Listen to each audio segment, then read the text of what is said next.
Hi, I'm John Maxwell.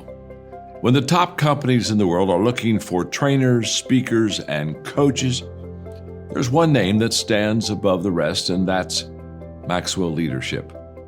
Our certified team members have gotten proven results for companies all over the globe, and our reputation, I'm proud to say, is second to none. Some of our members have risen to the top of their profession, including the one you're going to meet today. I proudly introduce you to my friend Bob Fabian Zinka. Welcome to the Leadership and Success Podcast with your host, Coach BZ, where we help you lead with purpose and succeed with impact.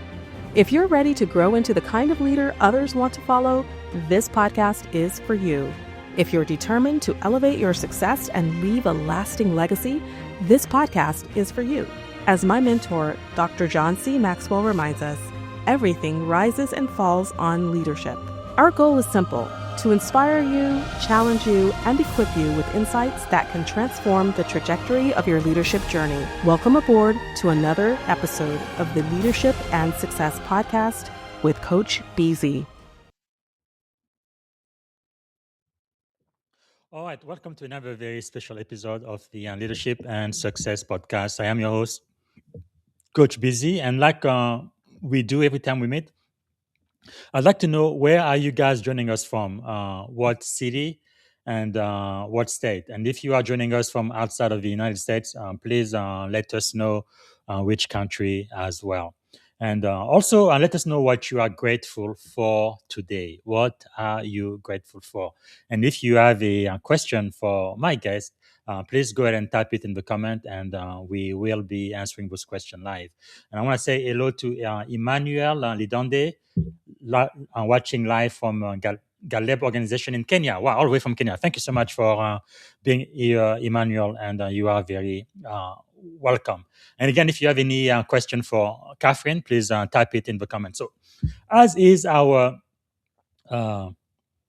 custom here, we like to start with what we call a moment of gratitude. This is where we take just a moment every single time we meet, and we want to be grateful. Part of the reason why I started doing this is because in the military, it's about 21, 22 service member and veteran who commit suicide in this country every single day. And I believe it's not possible to be suicidal and to be grateful at the same time. So if you would maybe close your eyes and put yourself in your happy place, maybe take a deep breath and think about one thing you are grateful for today. I think for me, since June 10th, I am really, really grateful for freedom. There is nothing like freedom. I've been celebrating freedom every single day since June 10th. And I really believe that God created us to be free people, not to be slave to anyone, but to be free. And there is nothing more important in life than freedom. And I thank God for America.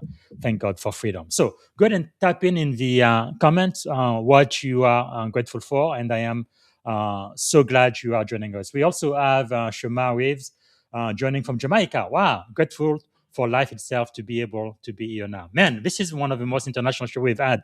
I invited everybody I knew from Seattle. I was waiting for someone from Seattle to say hi. But I am really, really glad you are here. And again, if you have a question for Kathryn, please type it in the comment. I think this is going to be one of the most international shows we've had on the podcast. Really, really glad that you guys are here. So without any further ado, let me see if I can properly introduce our guest today. I am really excited to welcome Kathryn Chitwood. She's a system architect, entrepreneur, and founder of the Making Smile Happen Foundation for what promises to be a fascinating conversation about leadership, innovation, and the courage to challenge the status quo. So Kathryn's leadership journey is anything but conventional. She began her career as a beauty professional and educator before reinventing herself as a nonprofit founder and system thinker.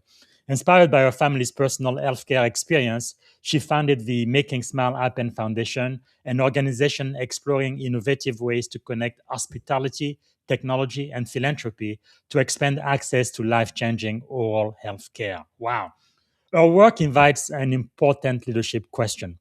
What if our greatest opportunities aren't found by working harder with broken systems, but by reimagining the systems themselves.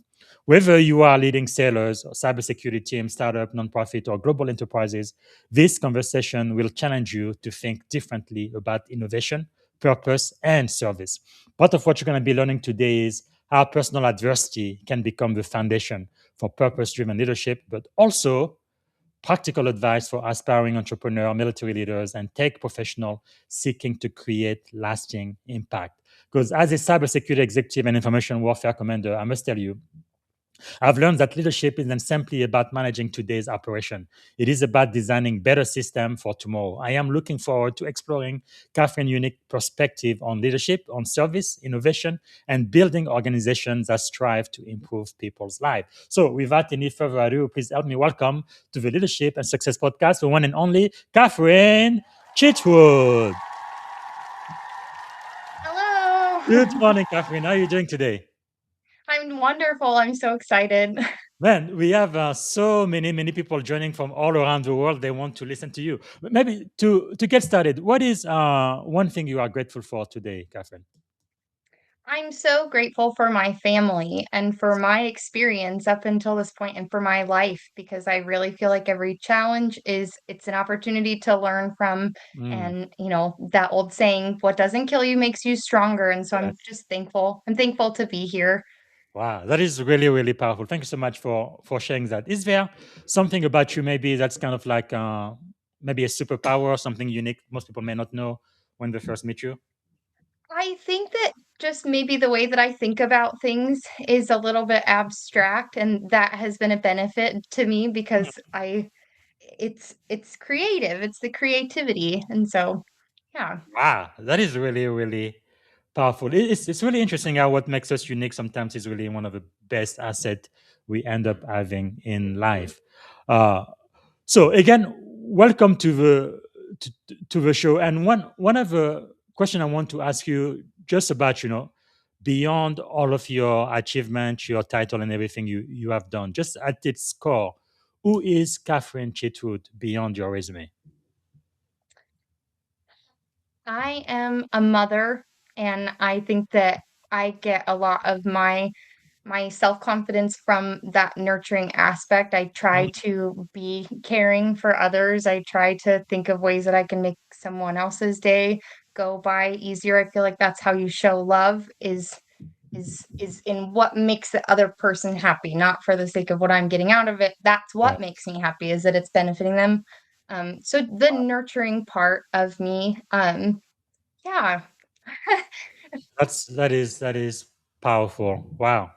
Thank you for sharing that. You just made me think of my own mother when you mentioned that. And today I am married with two daughters, and I really see them as being very nurturing, good people to always trying to make a difference. Where did that nurturing part of you kind of come from? Where did it start? You think? I feel like I was very blessed in the diversity that I grew up around. My Mm. first preschool was in New Mexico, and I was the Wow. minority. And my daycare teacher wound up being she was I called her my aunt, Hmm. and she spoke Spanish to us. And then as I got older, my dad always took me around.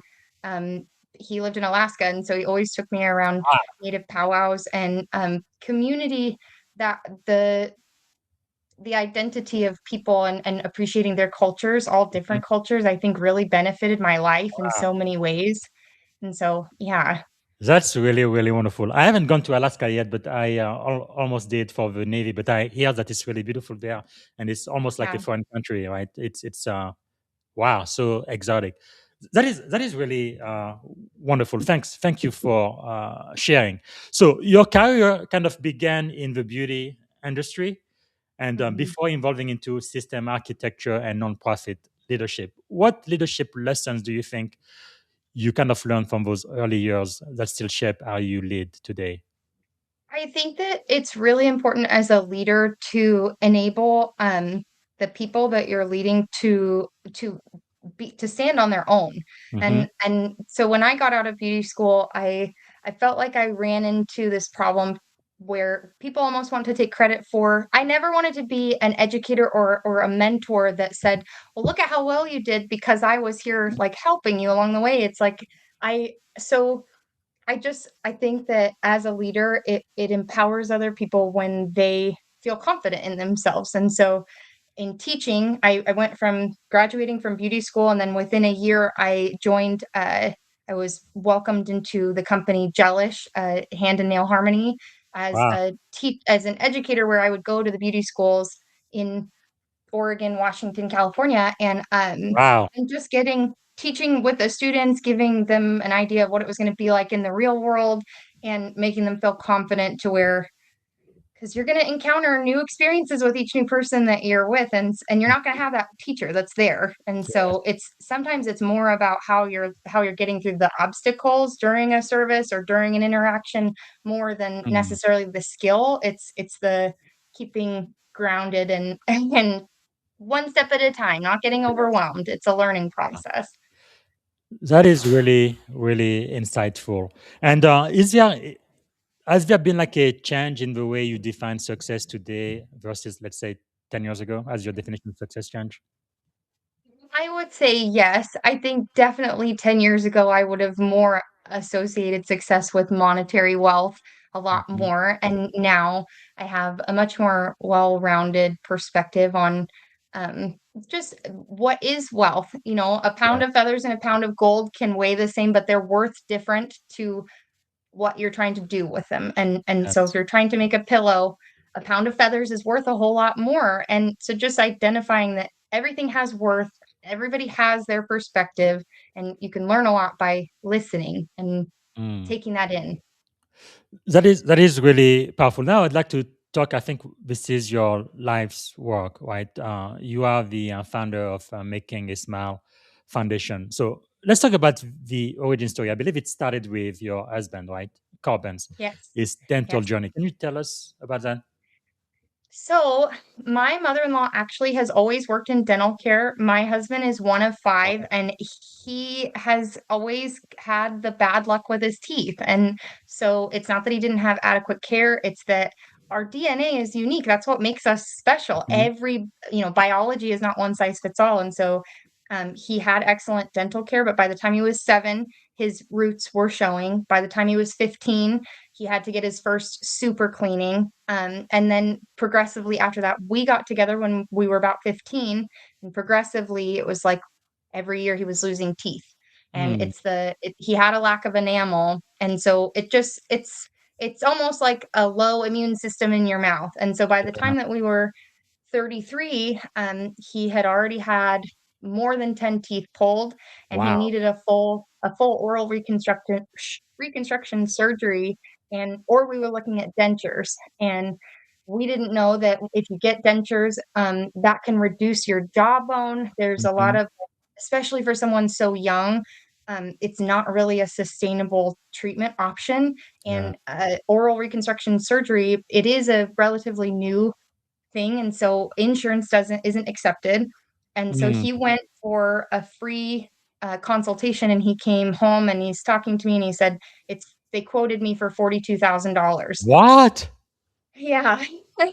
And so it in Wow. I say that I feel like it was divine intervention in that conversation, because in this it's like he said that to me, and it's like my brain broke, and then the next second this idea came to my mind like, well, if you break the math down, and I'm not great at math, but I said, They waste thousands of hotel reservations a year. If we sold 420 of those for $100 a piece, there's all these families that could get access to, a $100 room, a reservation. There's hotels that would get to write that off, and there's patients who need help.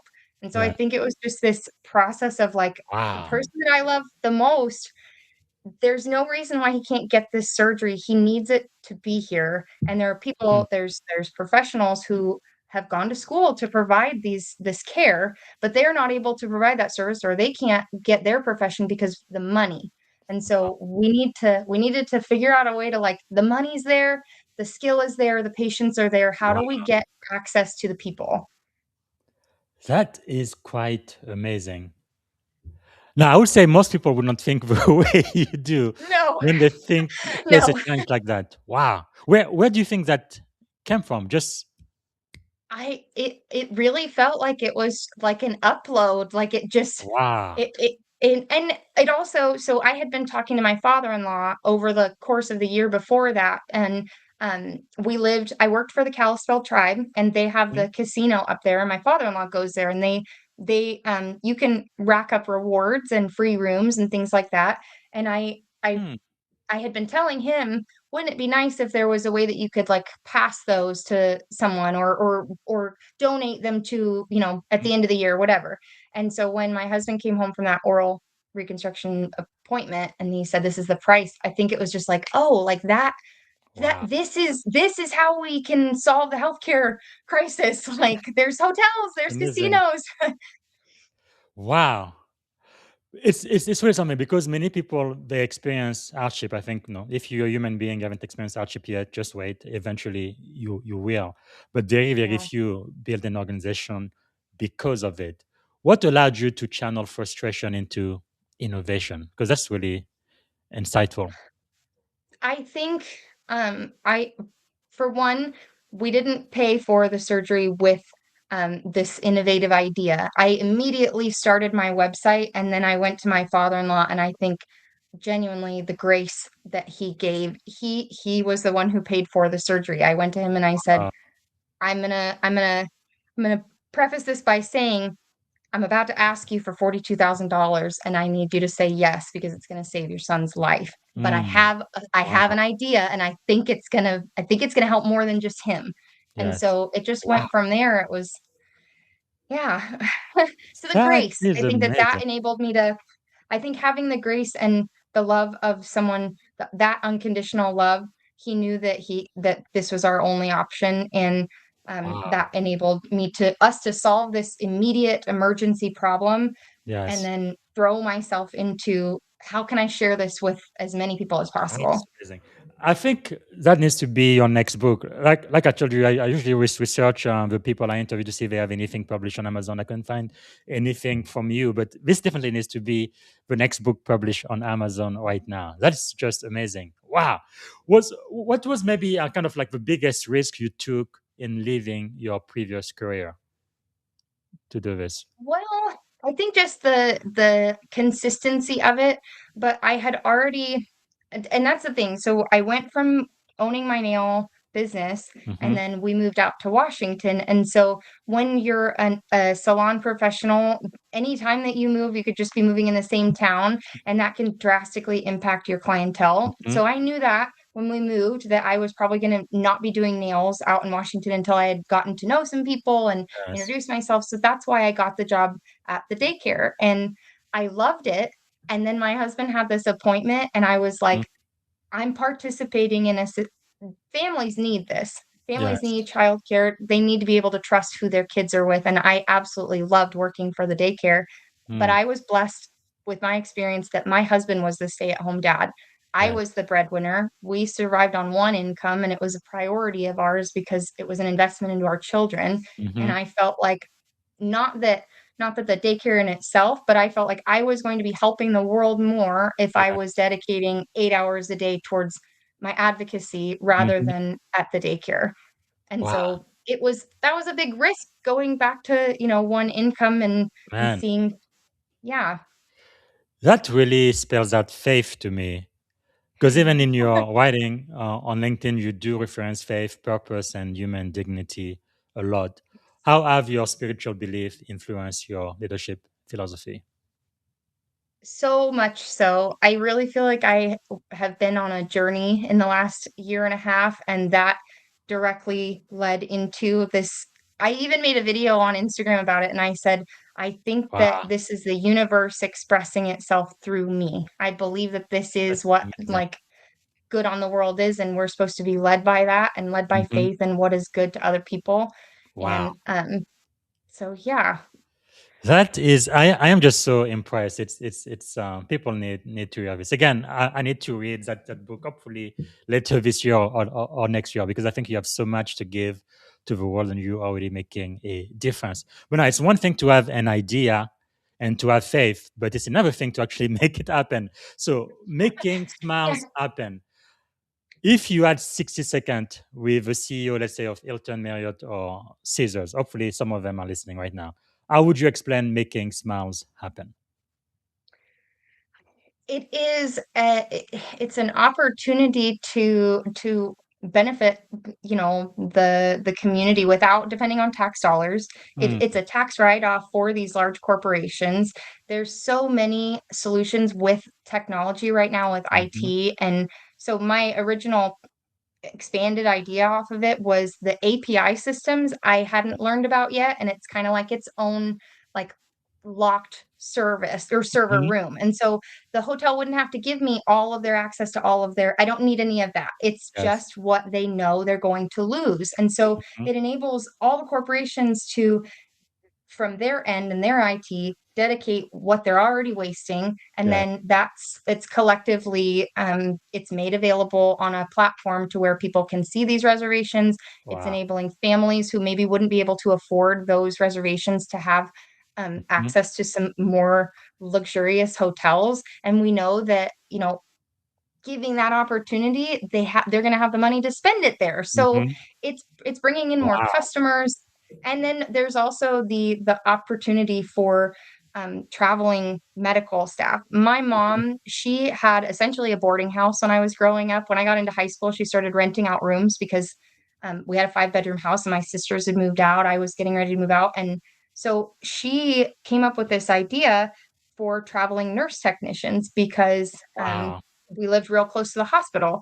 And my dad is actually a physical therapist. They're not together anymore, but one of the things that brought him to Alaska was the Mhm. process of becoming a contracted professional in the medical industry. And for remote Wow. communities like that, it's very challenging to Mhm. acquire skillful. Not everybody wants to live out on Yes. an island, so Especially it gets so cold too. yeah, and so it's making access to patients who need a place to stay. Like, we've got hotels across the country, Mhm. and another thing that led into this, just Wow. our whole picture, is that my husband and I had our daughter at 29 weeks, and so we depended on, essentially like a Ronald McDonald House. It was like Mhm. the homes that you stay in if your child or a family member's in intensive care, and I just as this has come Wow. to fruition in the last year, I realized, like, well, wow, that could be a really beneficial thing, another option for Mhm. patients or family of patients, and it can be totally anonymous. We have the Yes. ability to enable families to walk in the door, and the front desk doesn't know that they're not just a regular Mhm. hotel guest. Yes. It's the dignity that comes along with it, that you're not Yeah. asking for a handout. Wow. You're getting access to care or transportation. We Mhm. have planes that take off and they're using the same amount of fuel whether they're full or not. Yes. And we have people that are having trouble getting to where they need to get Mhm. care. And so if we were to implement some of these, That's and with amazing. technology and AI, it's coming, it's happening. Wow. Your idea could literally change the entire world because even the way you are speaking, I see so much passion and I just love it. I mean, talking about the problem, is the problem you are trying to solve, is it access to healthcare? Is it waste or is it something much bigger? I think it's all of the above. I Yes. started delving deeper into, Wow. what we not just what we waste in like these reservations, but then it went Mhm. into like downtime for machinery that could be Yes. allocated. Or then I'm looking at like all of the mining corporations throughout history, and I'm like, Mhm. we have the product that's been mined, and because Yes. those corporations aren't in a network together where they can share or whatever, Mhm. now we're over mining, or now we're Yes. because they're not it's just a new development in how Mhm. we can operate and do commerce that would benefit people and keep the Wow. market more balanced. And the waste, um, I believe that it's almost like a Newton's law of the universe. It's like Mhm. every natural organism, they don't have waste. They contribute what Yes. they waste into fuel for their system. And Yes. so I believe that on a universal scale, what we are leaving Wow. on the table is making our universe like sick, like the heat and Man. yeah, it's a Yes. big. It just That got is more and more. wow.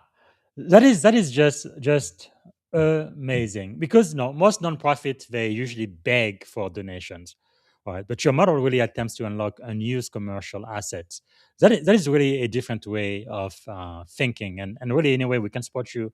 I want to do that because I think you really have the potential to make our world such a much bigger place. I mean, it's much bigger than just your husband or even Seattle. This could really have a huge impact on the world. Where did that idea come from? You think?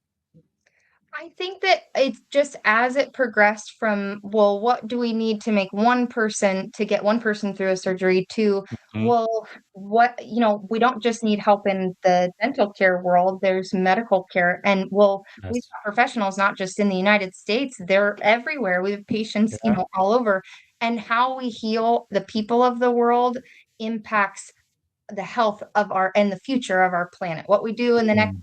30 years will impact the next 300. And so when we enable and empower, and this comes back to like leadership and Mhm. children, when we make our children and our people healthy and strong, our Yes. whole world is better. It's So for true. the sake of, and there's metrics on like specifically the smile. Mm. This contributes to psychologically in our society, Yes. people's self confidence and their interactions with the world and how other people Mhm. perceive them, how they feel about themselves. Yeah. I think that it was something like over the course of a lifetime, you can improve your revenue by like a $500,000 just by Wow. the opportunities that you might not have had access to because people might see, and then they have their own preconceived notions of what led Yes. to you having your teeth that way or whatever, and it's like, it doesn't Wow. matter. It doesn't matter. That is really, really amazing. So, thinking about scaling your nonprofit, what would success look like, let's say 5 years from now? I would love to have teams out that were like my husband and I have talked about how if he hadn't had me, then what would he have done? Because this is an invasive surgery. You get put under and you have to transport yourself. And at the time Mhm. we were living an hour from the doctor's office. And so when you're already in a situation where you're trying to come up with the money for the surgery itself, and then you're trying to figure out how to where you're going to stay. So five Yeah. years from now, what would be wonderful if just like we have fleets for Uber and, the maids and things like that, that if Mhm. we had a dedicated medical staff that their job was to be the person that was transporting the patient to this surgery and then transporting them. And Yes. if we just had a system where people were getting the care that they needed, that would be success to me. Wow. That is really, really amazing. How would you define impact? What metrics matter most to you? um, I know that I have notes. I'm not oh, um I want the model copied, not just grown. And the Okay. win is when hospitality value, healthcare funding becomes an obvious category, not a weird idea. And so the Hmm. impact is when, like, it's just a revelation. It's like, why weren't we doing this? And Yes. so when I went from graduating out of beauty school, my husband and I have this funny story that I sat there trying to decide if I was going to spend $500 on this nail drill, and I really needed it, and it was the top of the line. But Hmm. we had just had a brand new baby. It's our second child, and I said that could buy a whole lot of diapers, and he said, "Yeah, but but the drill is what brings the Hmm. money in, and it's that investment into the quality of tools that you need, into believing like, hey, I need this. This is good for me to do Yes. my job, to do and so when people I went from like just you buy the amount that will get you through the next appointment because all you need to Hmm. do is get to the next day, the next week, and then you'll keep Yes. scheduling, you'll keep and eventually you're able to buy the full quantity, so you're saving the most amount of money, and then you're looking around at everything and how can I not be wasting anything while Mm. I'm making money, because we were living Yes. on one income. And so I hope that eventually corporations will look around and they'll realize like, wow, we've been leaving millions on the table. Wow. And they could be helping so many people. That Yeah. is just amazing. Wow. Man. So What has surprised you most about building a nonprofit so far? Um, I think that I was surprised at how the funding works because my idea, I think what made it most or kind of stand out is that I figured if I were to retain 5% of the total amount because I'm the founder, and then 95% always stays in circulation, Hmm. that if I were to get even a small number or one hotel, like, that's more money than I've ever seen in my life for my personal Yes. income, and it leaves that 95% of that funding available, and when you keep it in circulation, and it's not stagnant, it continues to help people, and so, Wow. it just yeah. That is quite amazing. Okay, let's talk about leadership innovation for just a moment because you do a lot of system thinking, and I know you do have a newsletter on LinkedIn, which I read not all of them, but quite a lot of your writing because you frequently describe yourself as a system architect, which I think is just wonderful. What exactly is system thinking, and why should leaders care about that? I think that the perspective makes such a difference in our execution, and I think that, there's that quote that the road to hell is paved in good intentions, and so when you have to always be thinking about the other person. Like, you might be thinking that you're gonna be helping a lot, but you really have to figure out if it's going to be beneficial. We have a lot of Right. resource aid internationally that we talk about it all the time that the people aren't getting the help that they need, or Hmm. we pull out of a country that we've been providing aid to, and it destabilizes that local community. Mm, And so we have to rethink how we help people so that we're not hindering them in the process. wow, that is quite powerful. So, what do you think is the difference between solving symptoms and solving the actual systems? Um, I think you have to zoom way out because I just keep and it's a growing, like, process, it's constantly taking in other people's, perspectives, but, Hmm. like, a symptom would be, like, we're providing daycare to the kids, as opposed to the economy is demanding families choose between being the physical one to take care of their kids or being able to provide for them financially. And Mm, so there's families who are having to depend on open to closed childcare because they have to make money. They have to be able to provide for their family. So I feel yes. like a symptom is let's provide, we're solving the symptom, but the real problem is that our economy is sick right now and we need to get it bring the dollar more aligned with tangible value and what that Mhm. can buy for you because different things are more valuable to different people. And it's incredibly valuable to all people for us to invest into our children. And I think that it's been cheapened by this transition into the workforce in the 20th century.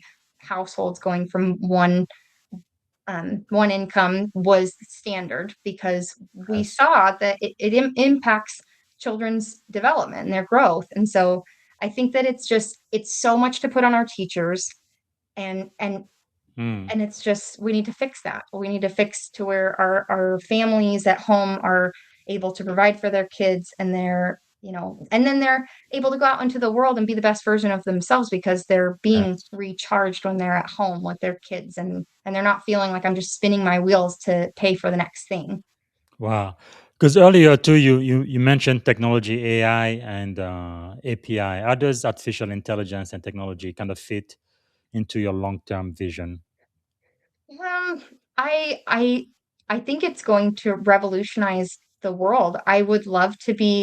Um I would love to be on more board advisory committees. I would love to give my opinion on I think that human beings are super creative and there's an immeasurable amount of ways that we could apply AI to our governance, to our civic, options in the community. Yes. And so for me, it wasn't really AI that was like what got me all interested. So I say that to my Mm. husband, like he has to help me hook up Roku. I'm not super like electronic or internet or anything. I think that the what inspires me about AI is the connectivity and the communication and Mm, what we're going to be able to do together as a humanity. It unlocks so many doors and opportunities and communication. yes. It's the new version of the telephone on like such a massive scale. It's incredible. That is so true. And at the beginning of the show, you talked about how you really grew up in diverse environment. No, we are in the US, and majority are white, and you are Caucasian, but you were actually a minority, for example, when you were in New Mexico. And why do you think it matters to have diverse voices on those boards for people who actually make decisions that would impact the society? Why should we have more women and maybe even more minority at the table? I believe that the more that we include those unique perspectives, the more well-rounded that we are. And I believe Yes. that when we are excluding of, or if when we're trying to just, these are the leaders that we look up to and they fall under this one category, well, then that doesn't represent everyone else. And everybody has good influence, or they look at it from a different perspective, which Mm-hmm. is it's invaluable. And so I think that diversity only makes us better and stronger. And Wow. when we're able to challenge ourselves to receive someone else's perspective, it's not Yes. easy. That's the point. But it makes us smarter. It makes us Mm, better, love that. moving forward. I couldn't have said that any better. So, as artificial intelligence continues to reshape society, and it definitely has already done that, what ethical responsibilities do leaders have, you think? Um, Primarily our power grid. I think that we need to put in some safeguards so that our like out in Usk, where we were just living in Washington, it's a population of less than 13,000 people. And when you bring a data center into a county it's already depending on bonds and levies from the taxpayers in order to pay for their schools, their roads, their hospital.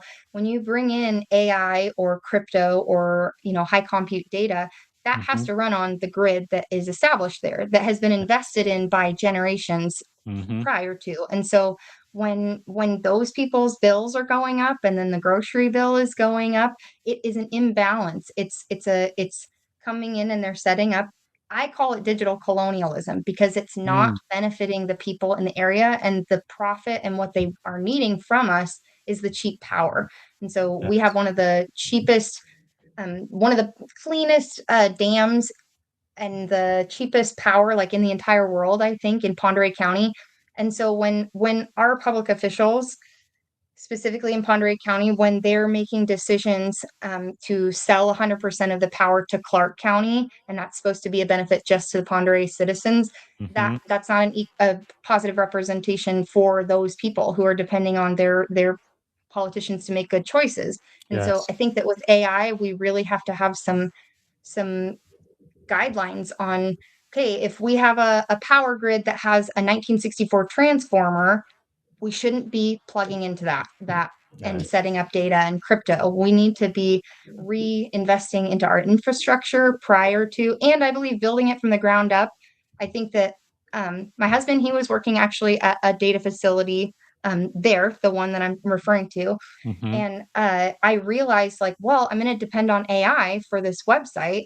And maybe, well, how does AI work? How does crypto work? What is the most efficient way? Because if you make that efficient, then my website's going to work better. And Yes. so I realized learning that we use fans, and that's part of the reason that the electricity bill is so high, is because they cool down the computers and the machines with inefficiency, essentially. And so there's other Yes. ways that we can, like with liquid immersion cooling, if they dunk the chips in this liquid bioelectric fluid and then that fluid is diverted to, we could repurpose the clarifier tanks on the paper mill site, and that could Mm, be a huge aquaponics setup. We can divert that liquid and heat greenhouses, because right now yes. we're paying to cool down the machines and we're paying to keep them running. And that Yes. bill is being paid by individual people paying their electric bill. And so Mm-hmm. there's ways to build the system efficiently that doesn't demand from, and it Wow. brings the value right back to the community.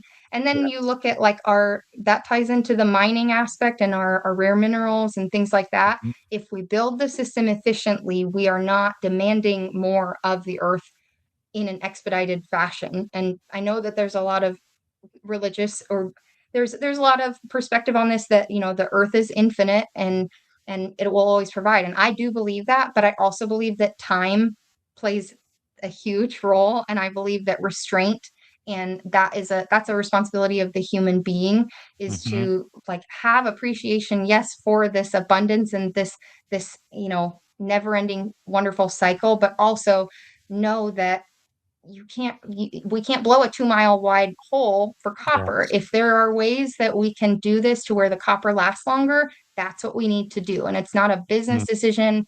It's not partisan. It's the natural order of things to where we don't run out and we're not just depleting things that we depend on, like our water. Wow. I really love that. Always thinking about the impact on society and the community, which also ties in into a lot of things you write about on LinkedIn, right? You often talk about transparency and trust. So those Mhm. appear to be two core values of yours. Why are those two principles so important to you? I I just think that it makes our society stronger if we can trust, obviously, and I think that misrepresentation has impacted our ability to evolve and communicate with one another. And there's always going to be that assumption in the back of our minds, conscious or unconscious, that maybe you're not getting the full story. And so trust is just incredibly important, and that's why it's embedded in the language of our banks. It's Mhm. fundamentally, it's important for value. It's important for sustainability, and if you can't trust your systems that you depend on, then you can't operate in the world in the same way. Yes.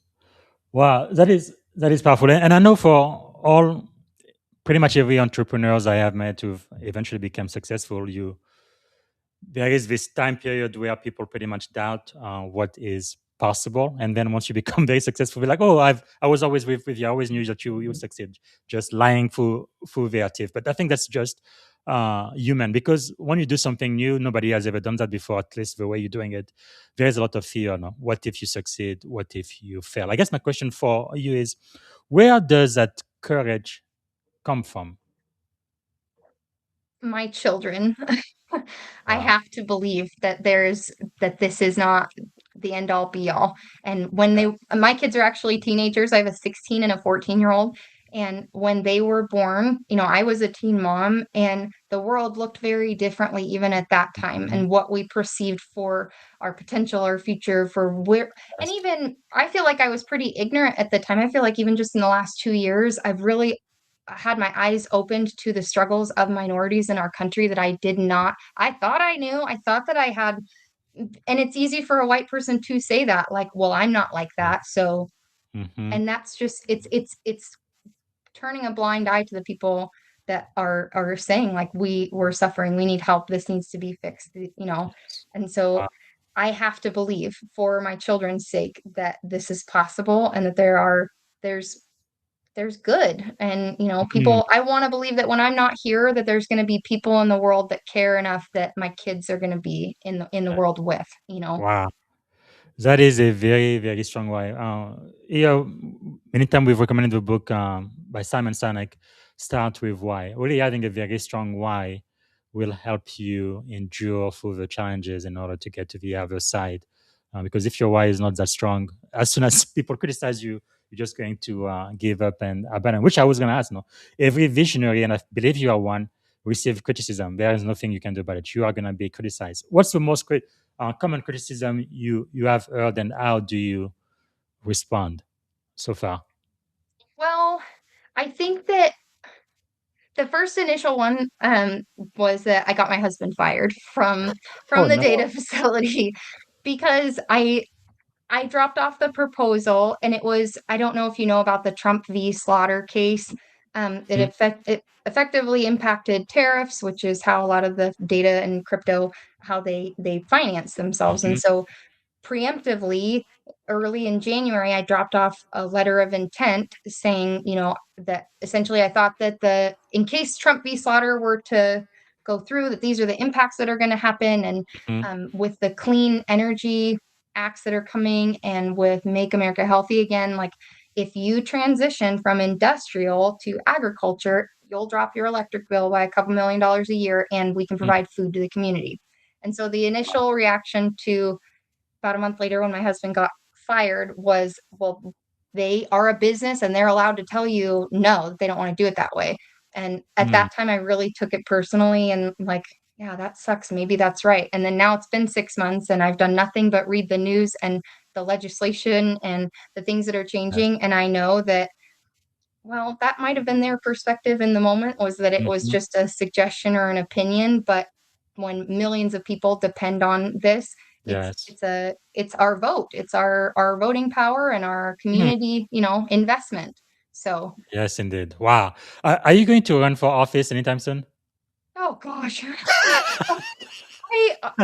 I've been told that I should. I don't know if it's I I don't don't know. know. It looks like I you would love to you look think I would like love to think that eventually we wouldn't need to have politicians yeah. because I always used to say, like, I loved being an educator, but I couldn't see myself being a boss, like a manager, Mhm. and so I think that that's a hard thing that I have a lot of respect for people who are able to be leaders and, without doing it in a way that's gonna my way or the highway, and Mm. so sometimes I feel like politics kinda leads into being too binary with your choices, and it doesn't equally represent everyone.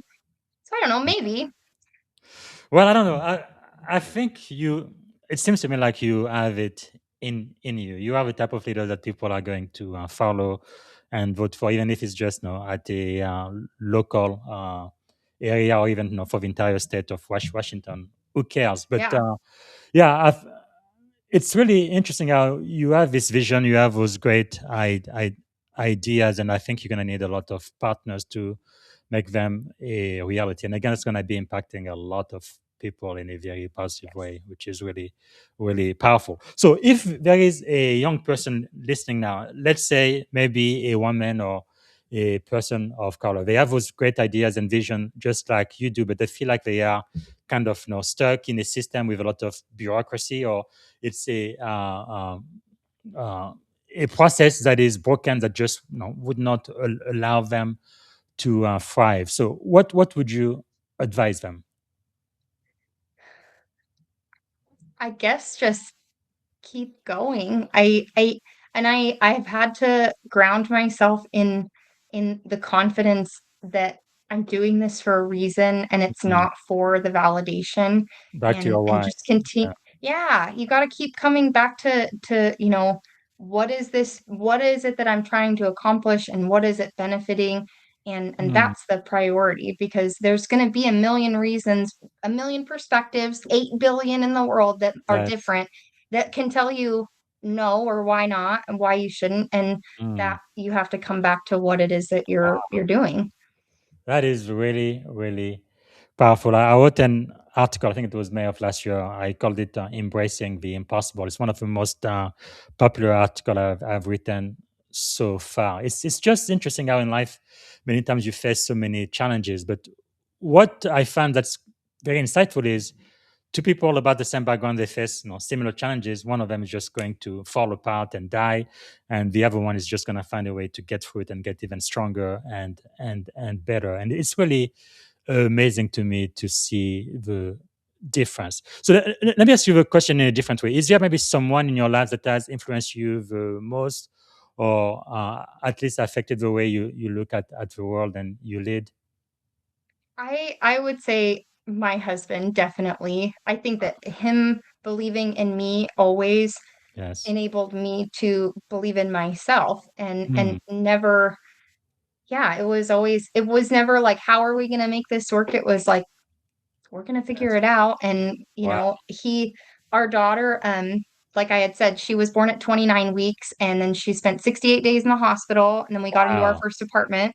And then the week that she turned a year old, I started beauty school. And it was a program that I was in school for 40 hours a week. Mm. And my husband was 18 and he had never babysat before, and it was like, "Okay, are you gonna be fine, like, at home?" And it was just this belief in, like, "Yeah, go and do your Yes. dream. Yes, do Wow, it." And that's so I amazing. think that he gives me strength, and he wasn't I say all the time, I'm like, "I'm just thankful that you weren't angry at me." Yeah, like, he knew that Wow. it was gonna wind up in a termination at some point. Like, after I had Yeah. dropped it off, he's like, "Yeah, I have a feeling that it's gonna head in that direction," just because Mhm. we're at a place in society where people are kinda a rock and a hard place, but he Yes. never lost his faith in me and Wow. never, you know, That's never beautiful. talked down about, like, my how I went about it or anything like that, and Mhm. yeah. Wow, that is really, really powerful. Is there maybe a leadership habit you've developed that has made the biggest difference so far, you think? I think that I I think learning from the people that you are trying to guide is the most important thing. So, like Mhm. my 16-year-old, we were talking recently, and it was like like this all of a sudden awareness. And I don't know that all parents are able to have this moment of like, wow, I'm seeing it from your perspective.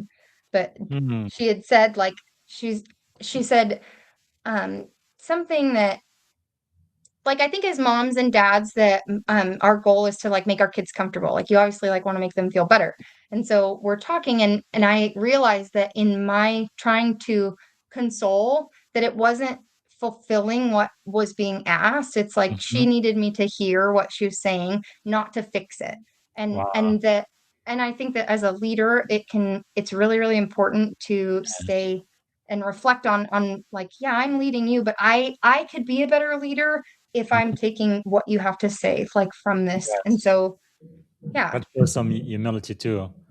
Wow, that's powerful. What do you think is one of the greatest lessons you have ever learned, whether in life, in leadership, or just in general? I think that it's always better I would always feel better to do, like, the right thing, like, you Mhm. don't look back on contributions that you've made and you feel like, "I wish I woulda had that money back," or whatever, and so Yes. I just think that trying to put your best foot forward is so important and to Mm. set the example. I think that a lot of times we try to vote and then we go home and we wonder why society hasn't changed. And I think that it's the daily activities, it's the daily things that make our world different. And so it's that conscious effort of trying to help Mm. others and yeah. Wow, that is so, so powerful. What do you believe is the secret of your success so far? I think I've had a lot of unique experiences and I feel like I've gotten really lucky and that things kind of not necessarily that they fell into place, but that the timing of things happened Mhm. well. And just I think that well-rounded comes from a multitude of experiences. And so and a lot of times that can be hardship because you look back Yes. on that and you're like, "Well, I look what I learned." And so, yeah, it's made me Wow. better. Now, I know that leaders are learners. What are you learning these days?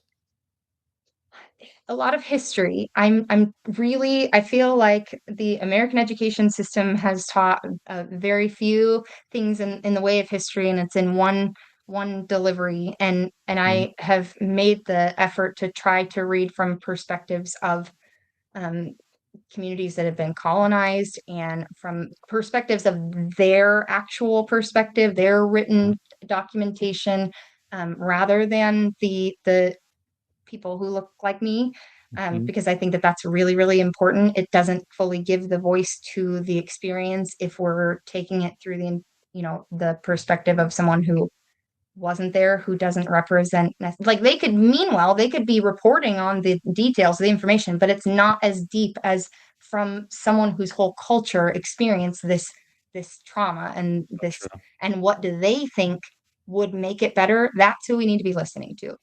Man, basically, a lot of what you talk about today is really it's about empathy, but it's also about emotional intelligence. Why do you think that is important? Why should we develop our emotional EQ? I like from working in the daycare and with my own children, I think like them going into kindergarten, we I feel like little kids, they're learning social interactions more so at that age. It's very challenging to be doing both, to have to be learning the educational side and your like, Yes. especially with my kids, they had never gone to daycare before. So it's not like they were socially, you know, but it was a new environment. And so I think that social, emotional skills are so important and being able to Mm, communicate effectively because there's a big difference between just communicating yes. and hearing what the other person is saying and why do I think this way? Why like Mm, that was a huge part of this whole process when I turned 33 was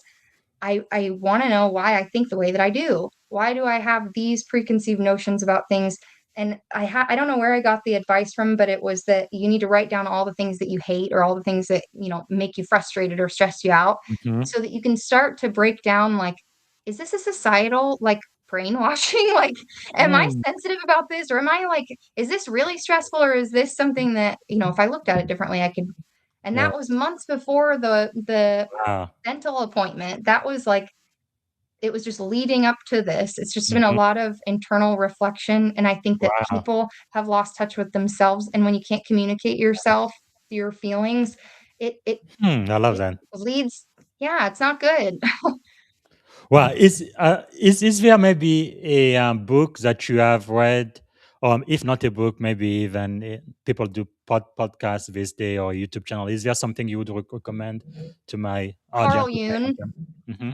Carl Jung's work, that his was a big one just because I think I think what I originally started with, I was trying to understand the world and the universe Mm-hmm. and myself, and he gives a lot of perspective for people who are or are not secular, religious, whatever, Mm-hmm. and it's more about your psychology and why you're thinking these certain ways and maybe patterns of behavior, Yes.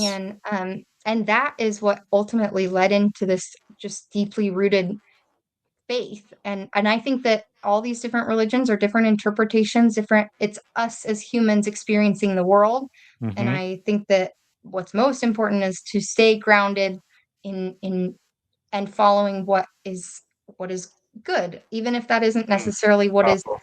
written by some form, it's coming back to your intuition, your internal moral compass, and yeah. Yeah, Carl Jung is written quite a lot of books. Is there one specific book that impacted you the most, or a couple? I The archetypes, I don't remember what Oh, the the archetypes. title of Okay, it was, but let it me. was he specifically talks about the archetypes of different people, and Yes. I think it gave me, Yeah, I a got it. reference point. Ego, and archetype. I think Yes. that's the book. Okay, the archetype and the collective and unconscious. Wow, was that pretty deep books? Wow, that's Yeah. that's cool because I do have a digital bookshelf, so I'm gonna make sure to add this one book to it. It really makes you think, doesn't it? Yes. Uh, Yeah. wow, it is. Oh, actually, this is perfect. It's actually on the bookshop is what I use instead of Amazon, and it's actually listed there. So I will make sure to add this book to my list. Okay, what about failure? Right, this is leadership and success, and in America we love to glorify success. But the truth is, for you to succeed at times, you have to go through failure first. How has failure shaped your life? I think that those are growing moments. I remember the first time that I had an appointment not go well, it was, like, 6 weeks after I'd gotten out of school, and Mhm. I was with that client for, like, 4 hours, and you're Wow. just and when you're independent on your own, when you get out of school, you can either work for a salon where you have a little bit more guidance maybe, you've got other Mhm. professionals who are there with you, or, I went and I rented from another independent nail tech, and so it was her and I, and she wasn't always there at the same time, and so you're on your own. and you have messed up and now it's hardened on and you Mm, have to fix it. Like, yes. and so I think that just things like that, that is what pushes you when you're uncomfortable, you're pushed to the Mm, creative aspect of like, well, I have to solve this problem. I think yes. that a lot of times we solve problems with brute force, and it's not the most effective solution. I think that the way that we grow and we improve and how we become more intelligent is by the things that challenge us the most, to Wow. think outside of. So powerful. I got the picture of the book. So, The Archetype and the Collective Unconscious by Carl Jung. Definitely a must read, not just for people who do psychology, but you can definitely apply that in your daily life as well. So, if you could have dinner with three people, right? They could be alive, dead, or even fictitious character. Who would you Oh my choose and why? goodness. I'm so bad at questions like this. Is Um, there anybody you'd like to learn from? Yes, yes. I'm just Okay. bad at coming up with people off the top of my head. I would love to sit down with JFK.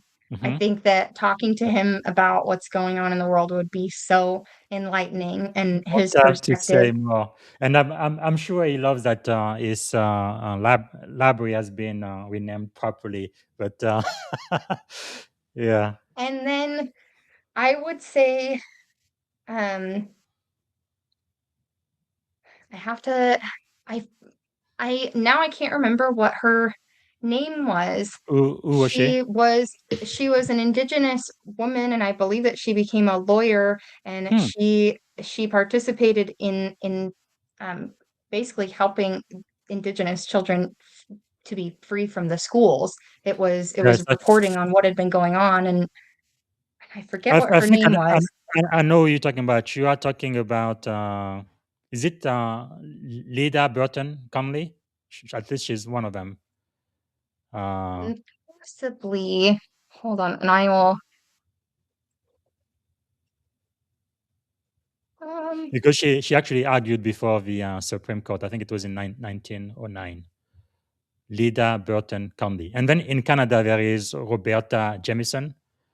Uh, it was a long time ago, and I have a picture of her, and I don't even, and now I can't remember what her name was.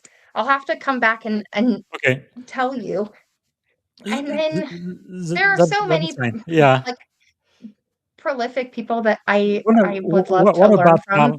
Carl Jung? Would you like to sit down with Oh, him if you well, had a yes, chance? yes, he's a great yes.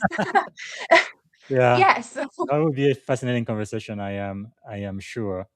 Uh, Let me ask you: is there maybe like a song or a movie or a book that would be your life's theme or anthem? Um, Robin Williams stars in What Dreams May Come, and I Yeah. don't know if you've seen that, but Mhm. that is one of my favorites. And I not that love it's them. necessarily like a life story, but I think just it's a Mhm. beautiful. It's the unconditional love, and he goes into the depths of hell to save his wife because Yes. of, yeah, and so it's this endearing commitment to not just wrestling flesh and blood, but the unseen forces of what we're dealing with in the world. And that's like Mhm. that's radio waves, that's the internet, that's Yes. propaganda. It's these things, it's preconceived notions of other people. It's our preconceived notions of Mm, like, I love it. are they thinking bad about me? It's this Yes. unseen realm of impact that the world is not giving credence to, how impactful it is. And we talk about Uh, um, peer pressure that's with powerful. kids, and you don't grow out of that. You grow into an adult, and the world is full of peer pressure and Mhm. influence, and I think that we need to remember that it's That's not really easy really cool. being. Yeah, Yeah, because he was a comedian. He made people laugh, but sometimes he played some pretty serious role too. What dreams may come. yeah, I need to watch that movie again. yeah. Thank you for sharing that. Okay, let me see. What is one action you are thinking about taking that you think is going to improve your life or impact your life positively? Well, I'm about to get started at a new salon, which I'm really Oh, excited yeah. about. And yeah, and I think it's a very intimate thing when you're Hmm. doing nails. You don't touch hands with a stranger on a regular basis, Yes. and I think that when you communicate with another person, it helps you see yourself and reflect through your opinions, what's Hmm. going on in your life. It's the cheap therapy. And Yes. so I'm very, very excited for that and to get rooted in my Oh, new community. maybe that's how you learn how to listen. Maybe part of it. Yeah. Wow, Yeah. it's And powerful. I always said that it wasn't something I anticipated from the career choice that I made, but that I'm fascinated by other people's careers. And I've Yes. always said, like, I didn't even know that that was a job. Like, I didn't know how they did that. And I Yeah. love learning how the world works. That is so powerful because even I usually go to a barber every 3 to 4 weeks or so. Yeah, they make me talk a lot now. I'm like, wow, that is pretty smart. Okay, if you had one and only one day to live, so we're gonna need to stop soon. I could talk to you for maybe another hour or two, but we do need to shut down the show. But before we do, if you had one and only one day to live, what would you have liked your final contribution to be? My final contribution.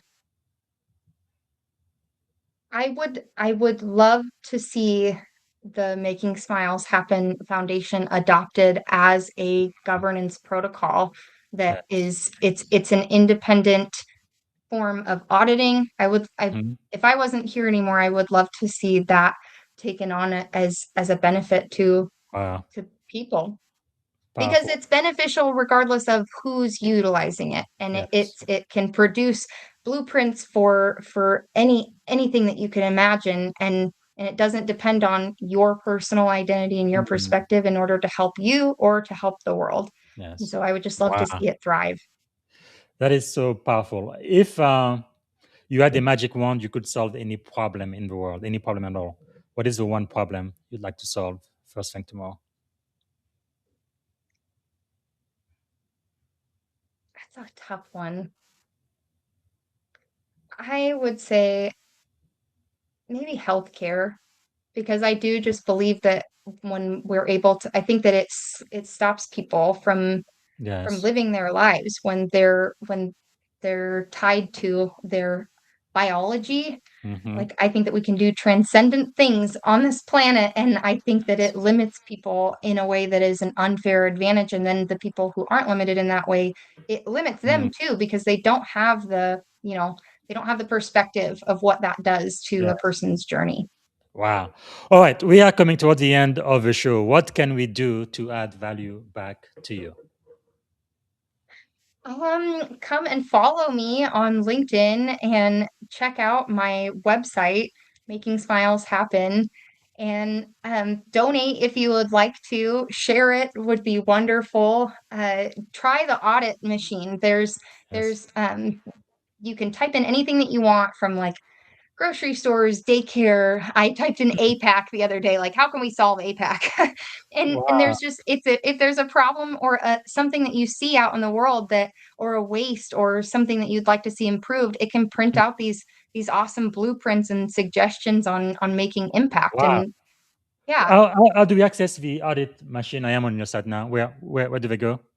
so it's making smiles happen, and then it's the backsplash, and then I think it's Pentagon Blueprint. Okay, I think I saw that. Let me see. Hopefully this is gonna work. Penta, because I did see one word, right? Hold on. Yes. Blueprint. Yeah, I think it is taking me there. Here we go. The old OS is broken. Yeah, it's Yes, so if you under scroll our story, right? yes, Yeah. and if you scroll all the way down, it gives you that right there, right in that Wow. section, Perfect. and so it's it's it's That's amazing. exciting. No, yeah, that is amazing. Yeah, I remember seeing that under our story when I was that is really great. And of course, I always ask the people who follow the podcast. I like for maximum participation, not just for people who are wealthy, and I think everybody can give like $5, and I've seen the power of five. No, I have about 66,000 people or so who follow me right now, and if everybody gave $5 to your organization, you would make over $300,000, and I think you can make a huge Of difference impact. with that. Yeah, and so I will encourage everyone to give, and I hope you're going to be writing that book. So before we close, Catherine, can I get like 3 more minutes before Yes, we close? absolutely. I want to go through what I call the lightning round. So I'm going to ask you a question. I want you to answer as quickly as you can. Don't think too much. Whatever comes to your head first, I want to hear it. So complete the sentence. Leadership is Building systems that work after I leave the room. okay. Integrity means Your private math matches your public story. fantastic. I love that. Innovation begins with Noticing value everyone else has stopped seeing. okay. Failure taught me To design the system that would have prevented it. the future belongs to People who can convert what's wasted into what's needed. my superpower is Seeing the wiring under the wall. okay. Just one word that describes you. Relentless. Wow, I love that. So as we end, I'm going to use what I call the goal format, right? So I'm going to start. Sorry, the growth format. So I'm going to start with G for goal. What legacy do you hope making smiles happen leaves behind? Um, so legacy isn't my name on something. It's that 10 years from now, a hotel exec hears empty room and instinctively asks, can that fund a surgery? I want the wiring to outlast me. Fantastic. So that's G for go. And then R, reality. What is the hardest obstacle standing in your way right now? The first, yes. The model Okay. is sound. The partners are interested, and my following is it's global, and the right people are listening in. And so I Yes. think that the hardest thing is getting one major hotel or casino partner to be the first mover, and they could be the example that turns the tide for the country and the world. Well, well, we have quite a few executives watching the show, so you are listening. I want you to say yes because I think this has the potential to do a lot of good. And then they get a tax rebate too, which is just incredible. Okay, with Go, then comes O for option. What partnerships would accelerate your mission the most? Um, Either with a major hotel or casino loyalty program, one anchor partner proves the unit economics, an oral surgery dental school partner, the clinical credibility and training pipeline, a loyalty program processor or tech platform to make activation seamless at scale, or a corporate ESG foundation partner to fund the operational layer while proceeds fund surgeries. You know what? You remind me. I think it was, if I remember correctly, the preacher who started one of the Ivy League school. I can't remember which one. It was maybe it was Harvard or Yale. I can't remember. But anyway, he only had an idea, and he wanted young people to be educated to have the best education in the world. But he didn't have any money.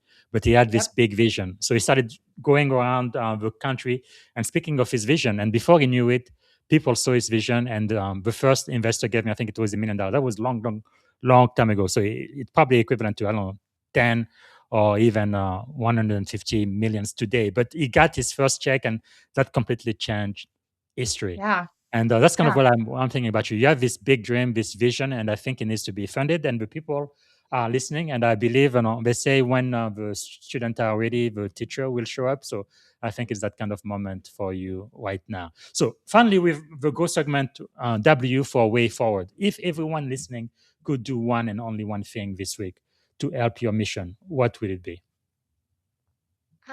Make one warm introduction to a hotel, casino, loyalty program, dental, or oral surgery leader. One email contacting us. That's it. One introduction can unlock the pilot that proves the whole Mhm. model. Fantastic. Okay, and then before we end, I'd like to ask: is there a question I should have asked you? I didn't get a chance to ask. Anything else you wanted to talk about before we end the podcast? I don't think so. This has Fantastic. been wonderful. Great. And the way I like to end is going to take less than a minute. What did you want to be when you were a kid? I wanted to be a nail lady. Okay, that's what you are doing. So that's wonderful. So few people actually get to do what they thought they would be doing. What are three adjectives describing you as a child? Ooh, feisty. Two more. um, I just think that I've always just been very curious Curious. One more. and um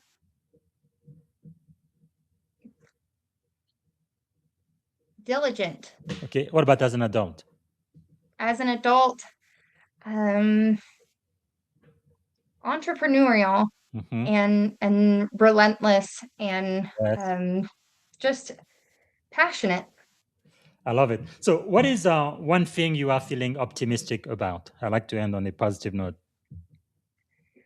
Being on this podcast, I'm very, very excited. I feel like that sometimes when you're posting words, when I'm sharing, I'm pulling in a lot. But like Yes. you had said, there wasn't a lot of video recordings. There's not a lot of me getting to the chance to explain what this is. And Yes. that I'm very, very excited that we're having Awesome. this show.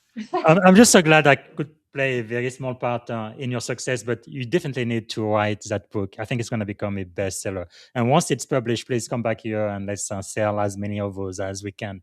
It's just amazing the work you are doing. Having an idea, having a vision, but then working to make it happen. I mean, that's just amazing. And I'm hoping that you are encouraging a lot of people, especially women and people of color. I have two African American daughters, and I think it's important for them to have role model to see people out there who kind of look like them who are making things happen. Because no, to be honest, this world wasn't made for women or for people of color. That we weren't in mind at all. And I'm seeing No, people like you really breaking ceilings after ceiling and making things happen. And I just love it. So as we end, one word that represent our shared experience on this podcast today. This is the last question. One word. one word. Enlightening, I Wow. would say. And I am Just so grateful. Kathryn Chitwood, thank you so much for being one of our master teachers today. Really appreciate your time and sharing your wisdom with us. Thank you. thank you. All right. All right, everyone. Please follow Kathryn. Very easy to find on LinkedIn, linkedin.com in Kathryn Chitwood, and our nonprofit site, Making Smiles Happen, that base 44 that app. And if you want to use the new OS strategic offer, she calls it the Pentagon Blueprint, go to her site under our story, the Pentagon Blueprint. And let's support her again. I'm asking all of you to please consider giving only $5. That's the price of a Starbucks cup of coffee. Give $5 to Making Smiles Happen and make a difference. Okay, as we end the show today, I like to end with Black History Year. No, as you know, this year we celebrated Black History Month, and I felt like 28 days was just too short. It wasn't long enough. So I have a couple of video I am gonna play as we end today. One is going to be about today. Right? Today is July the 8th, and I went back into history, and it looks like on July the 8th, 1860, the Clotilda, that's America's last non-slave ship. It landed in Mobile, Alabama. I used to live in Alabama, so that was illegal because it was 50 years after the United States outlawed the international slave trade. But this ship, the Clotilda, uh, it was done secretly, but it arrived in Mobile, Alabama, carrying more than 100 captive African from present-day Benin. That was the last slave ships that came to America. So even though it was illegal again, but greed prevailed over the law. And Captain William Foster was the one on board who smuggled the captive ashore. He transferred them to another vessel, but then burned and sank the Clotilda to destroy the evidence. The expedition was financed by Timothy Meher and other wealthy businessmen in Mobile, Alabama. Really, really shameful. You can read more about it in the post I wrote today. But another thing I want to do today is I like to have what I call profile in courage. And the African American hero I would like to celebrate today is none other than Falorin Balogun. He's really the number one star in the U.S. men Olympic team and one of the best striker in world history for soccer. But the thing is, he wouldn't even be represented in the United States if the 14th Amendment has been pretty much changed by our current administration. The only reason why he plays for America is because he was born in Brooklyn, New York. His parents originally from Nigeria, but they are citizens of England. So he came, his mother tried to get on the plane to go back to England, her home country. And I think it was American Airlines. They said, no, you can't, you are too pregnant. We won't allow you to get on the flight. So she was forced to give birth to her son in New York. And because of that, he's a US citizen. And now he's representing us, making us so proud for the FIFA soccer match. But without not the 14th Amendment giving him citizenship for being born in the US, he would not be representing America today. So that's kind of ironic, isn't it? But anyway, and then the last thing I am going to play is just freedom, right? I truly believe that, like I said at the beginning, we were born to be free. Regardless of your religious belief, I believe those are the inalienable rights that the Declaration of Independence talked about. All men are created equal. And freedom is what we are here for. Regardless of your race, your gender, or your national origin, you were born to be free. And again, I am celebrating freedom today. So I'm going to play a free short video about those three. That's going to be the end of the show today. And tomorrow, I'm going to be back. We're going to be talking to Elizabeth Hendrickson. She actually was a colleague of mine when we worked at Pivotal, but she's written a best-selling book, and we're going to be talking about that tomorrow. And then day after tomorrow, I will have the honor of speaking with two people. Shakita Trigg, a certified AI consultant and AI and technology architecture executive, and global transformation and strategy to execution leader. She's going to be here, I guess that's going to be day after tomorrow. And then on the same day, I will be also talking to my old colleague, Commander Arthur Billingsley, U.S. Navy Commander retired. He's now a business leader, strategy executive consultant in Jacksonville. That's going to be a great conversation we are going to have about leadership day after tomorrow. All right, that's it for now. Thanks so much for watching.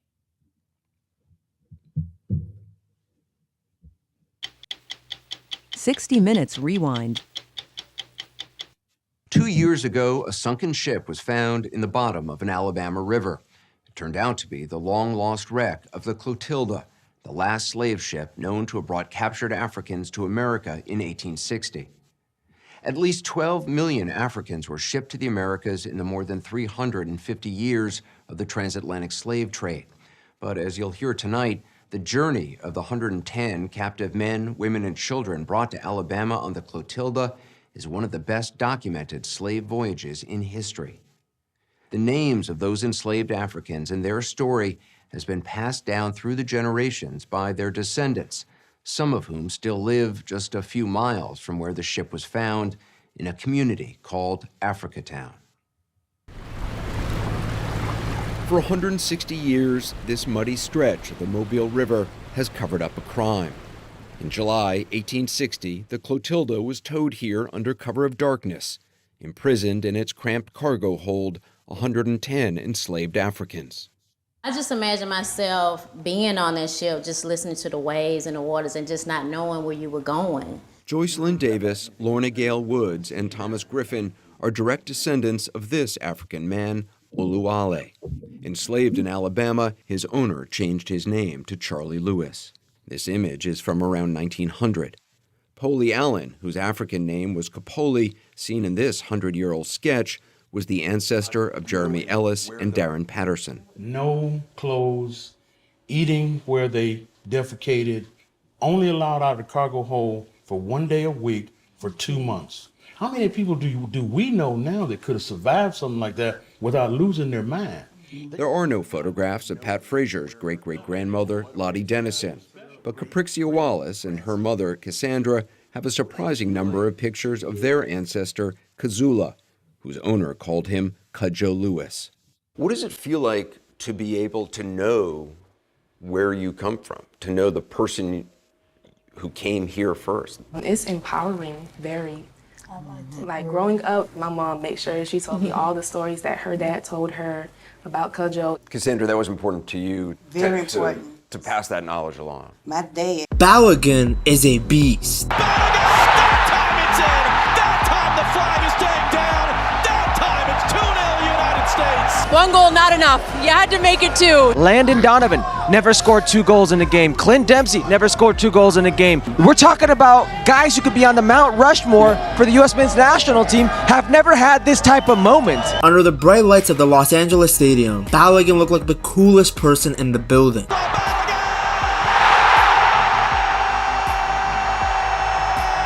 Not only picks out the corner, he picks out the top corner.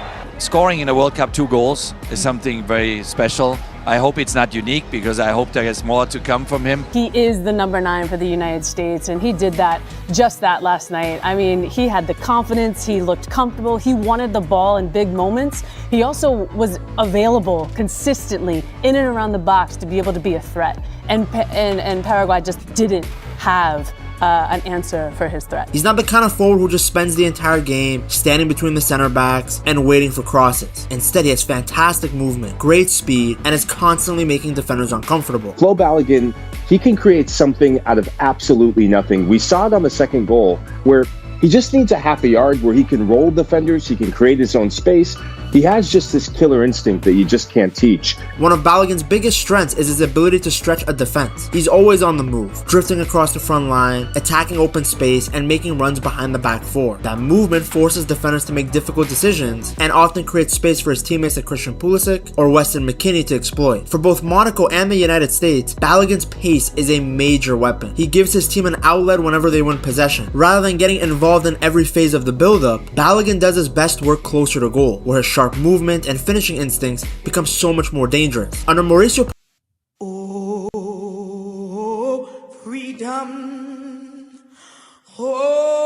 Oh, freedom. Oh, freedom over me. And before I be a slave, I'll be buried in my grave and go home to my Lord and be free. Oh, freedom. Oh, freedom. Freedom. Oh, freedom. Oh, freedom over me. Over me. And before I be a slave, I'll be buried in my own grave and go home to my Lord and be free.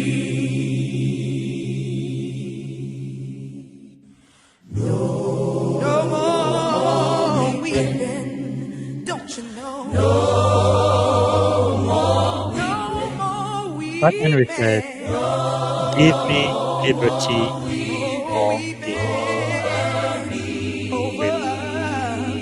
And MLK said, free at last, free at last. Thank God Almighty, we are free at last. He also said, the arc of the moral universe is long, but it bends toward justice.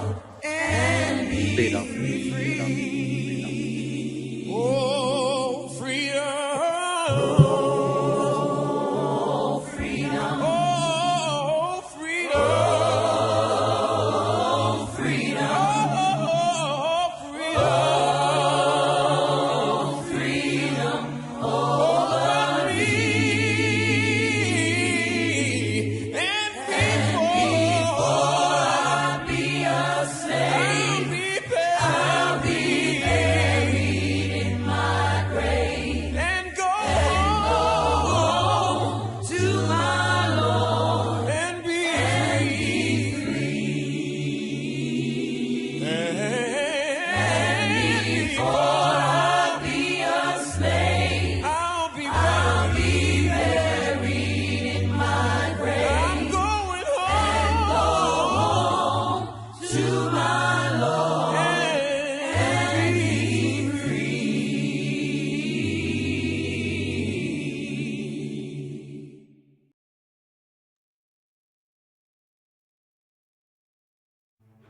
Thank you for tuning in to the Leadership and Success Podcast with your host, Coach BZ.